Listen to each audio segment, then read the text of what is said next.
companies. Trish Regan's here, legendary business journalist, Goldman Sachs trader, now host of her own podcast. Boy, Trish, we talked a couple of weeks ago about this, and neither of us came anywhere close to predicting how this was going to go down. Well, you know, I said don't underestimate him. He's pretty serious about this one. And sure enough, he proved that today. Look, there are still things, and I know there are those on the left that are kind of holding out hope that, you know, maybe a white knight will come in. But the train has left the station. It seems that this deal really and truly will get done. You know, who knows? Things could still happen, right, in the coming days. But heck, it's a 38% premium over where the thing was trading before he got involved. I just don't see anybody else coming in. I think this deal is going to happen, and Elon Musk is going to do so much, I hope, for the world by creating these open sourced algorithms. This is critical stuff.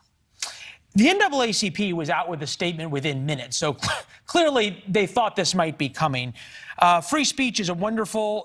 Hate speech is unacceptable. Disinformation, misinformation, hate speech have no place. Do not allow 45, meaning President Trump, to return to the platform.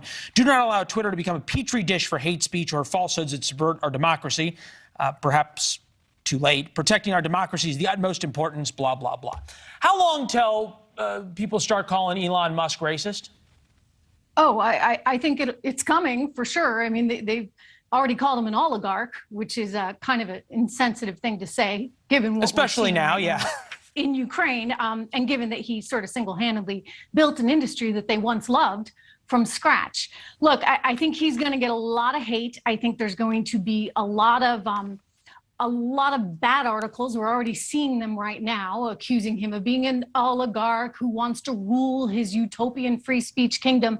But let me just say this. I mean, I have, throughout my reporting career, been in a lot of not so great countries where, you know, there hasn't been a whole lot of democracy, right? And what do they have in common?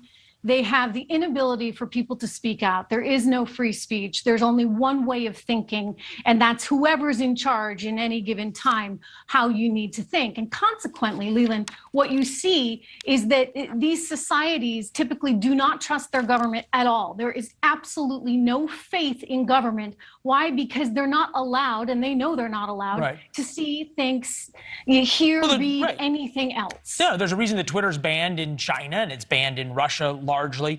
What's interesting to me is how the most prolific users of Twitter are now suddenly already writing its obituary. Brian Stelter of CNN, 750,000 followers, tens of thousands of tweets, and today he said this about a place that dare have free speech. If you get invited to something where there are no rules, where there is total freedom for everybody, do you actually want to go to that party? Or are you going to decide to stay home? You could think about it. I mean, I went to a lot of fraternity parties that had no rules. They were an awful lot of fun. I'm not sure how many invitations to parties Brian Stelter gets, but, you know, speak for yourself. Why all of a sudden this hate now for something that has a value that allegedly is something that the political left in America and the liberal intelligentsia thinks is so important? Well, because the political left was controlling Twitter.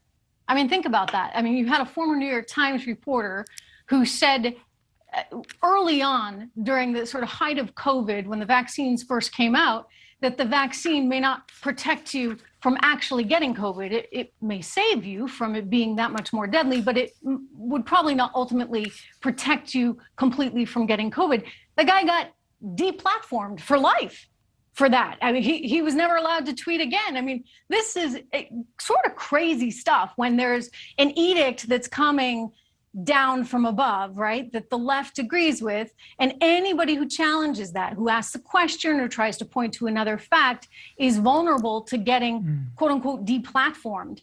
When you only have one effective digital town square, and I think Elon's right to use that terminology, it really becomes a threat to speech. Yeah, wouldn't the other sort of town square, or at least town pub, be Facebook? I can only imagine that Mark Zuckerberg is going to spend a little bit more time on a surfboard with the knowledge that no one's coming after me anytime soon. Well, look, it's a big company too, right? Facebook is a larger company and maybe therefore not as vulnerable to a takeover. But what my hope is here, Leland, is that everybody kind of wakes up and says, maybe there's a better way to do this. Maybe this open source algorithm where we can see if there are bots coming in for an attack. We know what's actually happening. We know what the algorithm wants you to say or not say. If we have that kind of transparency, maybe that's better for every single platform out there and ultimately better for our society. Yeah, no, would definitely be better. I only got about 15 seconds, but you think about the other big Republican or conservative billionaires, Ken Griffin, who's getting involved in politics, Paul Singer already is, Jack Yass as well, and the Koch brothers. What should we look at them to think about buying? Are they going to start now going after newspapers or movie studios? Yeah, it's an interesting question. I kind of wondered if maybe Jeff Bezos would come out and say, hey, you know, maybe I'll actually throw my hat in the ring here for Twitter. He might run into some issues, given that he already has the Washington Post and there's antitrust concerns.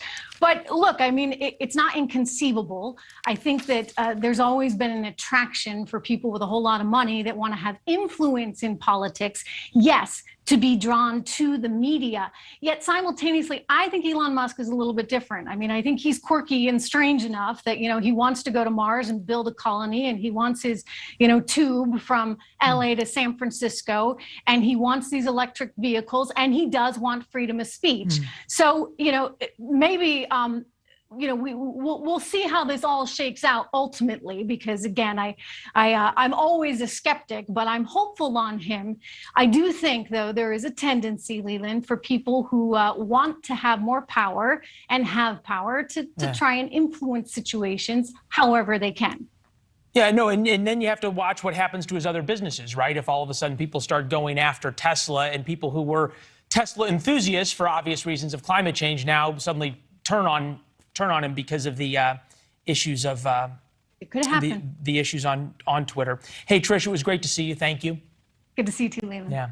Thanks for watching. Click the red subscribe button below so you can get more of NewsNation's fact-driven, unbiased coverage.